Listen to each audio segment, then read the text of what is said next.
देखिए आज हम लोग आप लोगों को संघीय विधायिका के बारे में बताएंगे, जिसको संसद कहते हैं, पार्लियामेंट।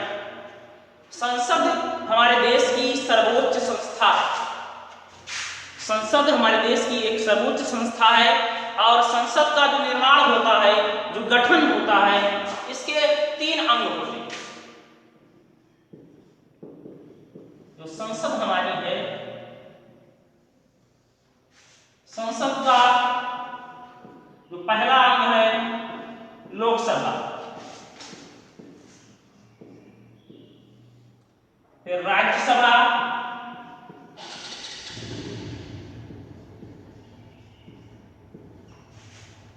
और राष्ट्रपति।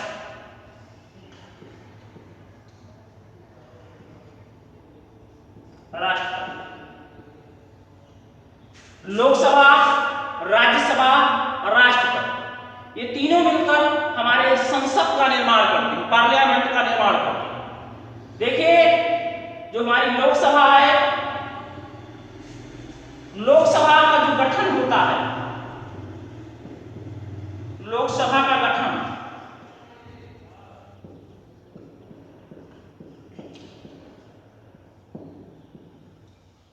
लोकसभा को निम्न सदन के नाम से जाना जाता है।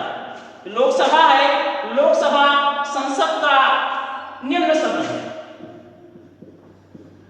ये निम्न सदन है और ये अस्थायी सदन है।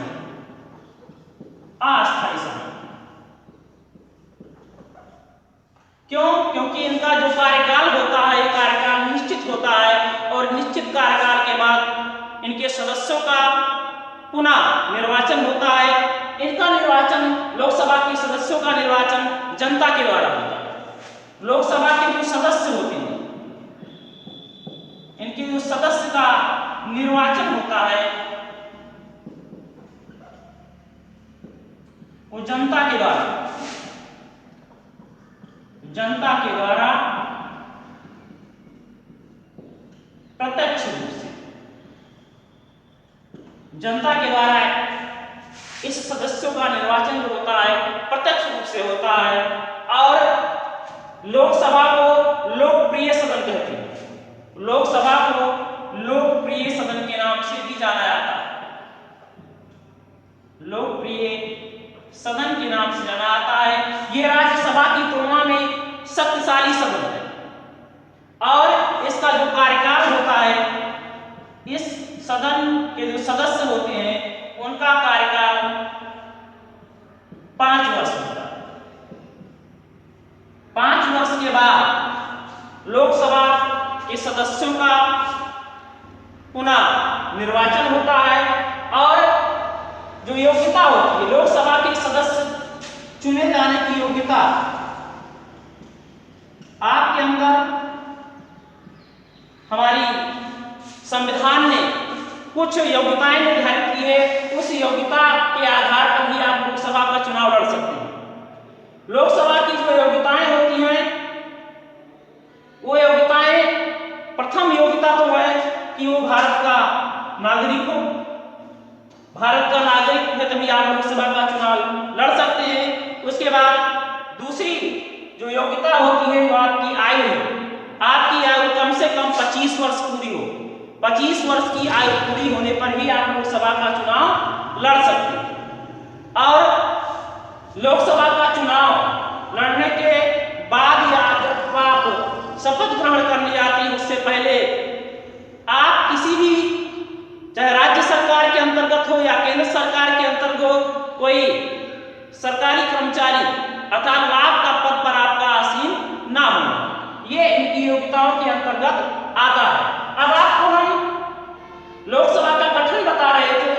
ये योग्यताएं हैं कि लोकसभा का सदस्य कैसे निर्वाचित होते हैं। उससे पहले आपको लोकसभा का गठन कैसे करते हैं। पूरे भारत में देखा जाए तो लोकसभा की जो अधिकतम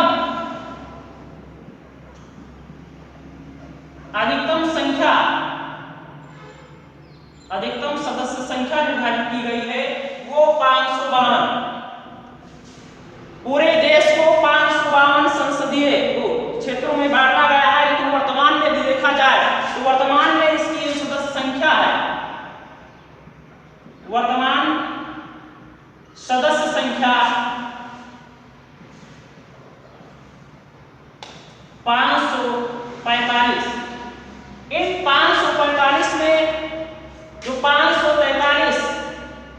सदस्य हैं वो जनता के द्वारा चुनकर आते हैं, जनता के द्वारा इनका प्रत्यक्ष चुनाव होता है, प्रत्यक्ष चुनाव होता है 543 और जो 2 सदस्य होते हैं, इन 2 सदस्यों का जो चुनाव होता है इनको राष्ट्रपति मनोनीत करता है, इन 2 सदस्यों को राष्ट्रपति के द्वारा मनोनीत किया जाता है,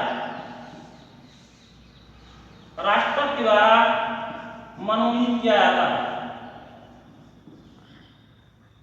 इस प्रकार पूरे देश को 552 अधिकतम सदस्य संख्या है, लेकिन वर्तमान में जो सदस्य संख्या है वो 545 है। उन 545 में से 543 जो सदस्यों का चुनाव होता है वो जनता द्वारा प्रत्यक्ष रूप से होता है और 2 सदस्यों का जो चुनाव होता है मनोनीत किया जाता है राष्ट्रपति द्वारा। क्योंकि लोकसभा का कार्यकाल निश्चित होता है, 5 साल के बाद इन सदस्यों को पुनः जनता के समक्ष जाना पड़ता है और जनता इनको दोबारा चुनती है। 5 साल के बाद पुनः ये चुनाव लड़ सकते हैं, इसमें कोई रोक नहीं है। उसके बाद सदस्य संख्या 552, वर्तमान सदस्य संख्या 545।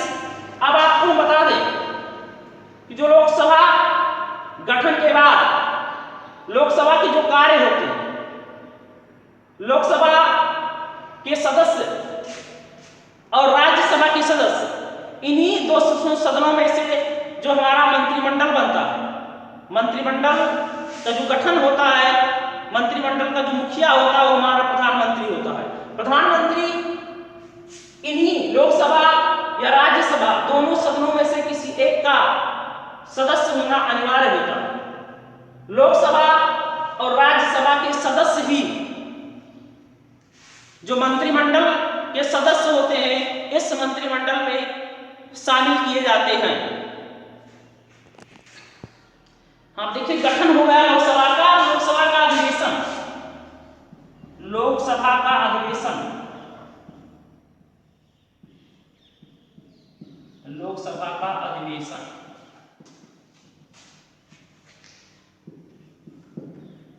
लोकसभा का अधिवेशन 1 वर्ष में कम से कम 2 बार, वर्ष में 2 बार इसका अधिवेशन होना अनिवार्य होता है। एक अधिवेशन और दूसरे अधिवेशन के बीच का जो समय होता है अधिकतम 6 माह, 6 माह का अंतर होना चाहिए। परंतु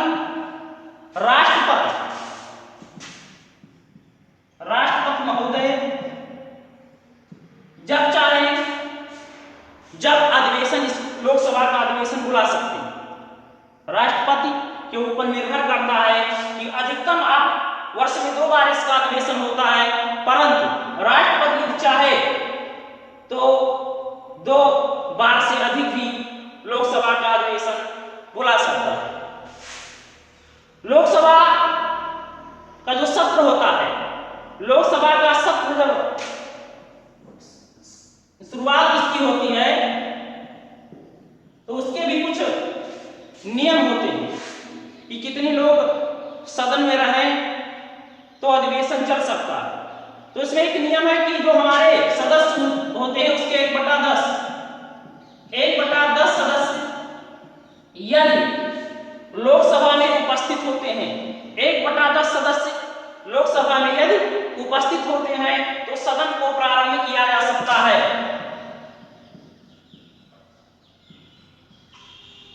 परंतु यदि लोकसभा जो स्पीकर होता है, लोकसभा का अध्यक्ष होता है, उसके विवेक पर भी निर्भर करता है कि 1/10 सदस्य से कम भी हैं तो लोकसभा स्पीकर चाहे तो सदन को प्रारंभ कर सकता है।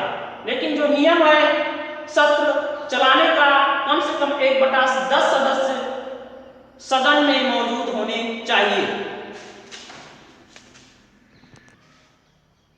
देखिए, लोकसभा के ये सदस्यों का चुनाव होता है। मैंने आपको पहले बताया कि जो इनके सदस्य होते हैं, लोकसभा के सदस्यों का चुनाव 5 वर्ष के लिए किया जाता है। लेकिन इसकी जो पद्धति होती है, ये पद्धति गुप्त मतदान के द्वारा भारत के वो नागरिक जिनकी आयु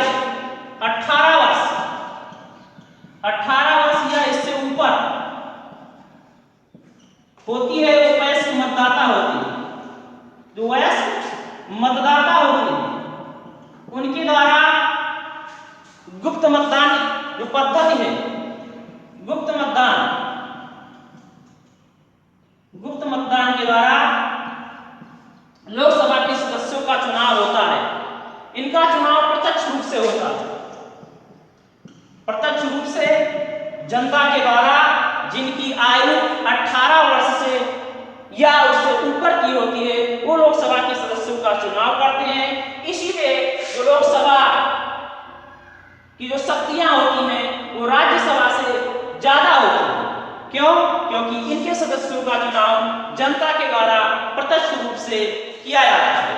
और भारतीय लोकतंत्र में ये व्यवस्था है कि जिन सदस्यों का चुनाव जनता के द्वारा किया जाता है उनकी शक्तियां अधिक होती हैं, क्योंकि लोकतंत्र की यही परिभाषा है कि जनता अपने शासक का चुनाव स्वयं करती है। तो जब जनता अपने शासक जिसको चुनी है तो उसकी पावर, उसकी शक्तियां अधिक होगी, क्योंकि जनता ने अपनी शक्तियां उस व्यक्ति में निहित होती है, जनता की शक्तियां उस व्यक्ति में निहित होती है। तो लोकसभा के जो सदस्य होते हैं उनका जब चुनाव जनता के द्वारा प्रत्यक्ष रूप से होता है तो इसलिए लोकसभा की जो शक्तियां होती हैं वो राज्यसभा के सदस्यों की अपेक्षा ज्यादा होती हैं।